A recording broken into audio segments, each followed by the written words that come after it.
আর স্টুডেন্টরা হঠাৎই এসে হাজির শিক্ষক দিবস পালন করতে। বোন আমায় চুপিসারে এসে বলে, দিদি এদিকে একটু ম্যানেজ কর না রে, ঝটপট ওদের কিছু বানিয়ে খাওয়া। আর আমি চললাম ওদের জন্য খাবার নিতে।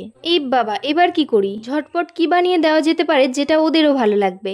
বাড়িতে সয়াবিন আনা ছিল, সেটা প্রথমে সেদ্ধ করে নিয়েছিলাম। হাফ বাটি মতো বেসন, 3 চামচ মতো কর্নফ্লাওয়ার, লঙ্কা গুঁড়ো, জিরে গুঁড়ো, ধনে গুঁড়ো, স্বাদ মতো নুন আর জল দিয়ে একটা ব্যাটার বানিয়ে নিয়েছিলাম। সেই ব্যাটারে সেদ্ধ সয়াবিন গুলো ছেড়ে মিশিয়ে নিয়ে গরম তেলে সবগুলো ভেজে তুলে নিয়েছিলাম। এক বাটি সয়াবিন দিয়ে যে এত টেস্টি মুখরোচক কিছু বানানো যেতে পারে, না খেলে বিশ্বাসই হবে না। ওই তেলে আদা কুচি ছেড়ে বড় করে কেটে রাখা পেঁয়াজ, থেতলানো রসুন, কয়েকটা চেরা কাঁচা লঙ্কা দিয়ে নেড়ে চেড়ে ধনে গুঁড়ো, লঙ্কা গুঁড়ো, জিরে গুঁড়ো, স্বাদ মতো নুন, সয়া সস আর টমেটো কেচাপ দিয়ে আবারও নাড়িয়ে চাড়িয়ে নিয়ে সামান্য কর্নফ্লাওয়ার গোলানো জল দিয়েছিলাম। এরপর লেবুর রস দিয়ে সয়া পকোড়াগুলো ছেড়ে নাড়িয়ে চাড়িয়ে নামিয়ে নিয়েছিলাম। এটা পেয়ে কিন্তু সবাই দারুণ মজা করে খেয়েছিল। ঝটপট মুখরোচক কিছু খেতে চাইলে এটা বানিয়ে নিতে পারো। চলো আজকের জন্য টাটা।